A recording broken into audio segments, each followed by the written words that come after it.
2047కి 55 లక్షల రూపాయలు తలసరి ఆదాయం. ఈ రోజు 2,90,000 ఉంటే దీన్ని 23 ఏళ్లలో దగ్గర 20 రెట్లు 15 రెట్లు పెరిగే అవకాశం ఉంటుంది. అది సాధ్యమా అంటే సాధ్యం. దానికి కార్యాచరణ ప్రణాళిక తయారు చేస్తున్నాం.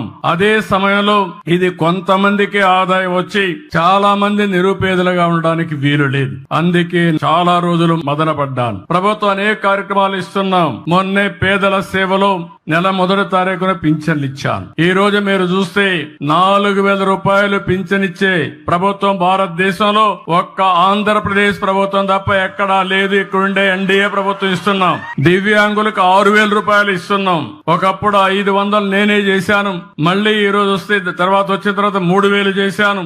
ఈ రోజు 6,000 రూపాయలు చేసే పరిస్థితికి వచ్చాం. ఎవరైనా కిడ్నీ పేషెంట్లు గాని లేకపోతే కొంతమంది లెప్రసీ పేషెంట్లు ఉంటే వాళ్లకు 10,000 ఇస్తున్నాం. బెడ్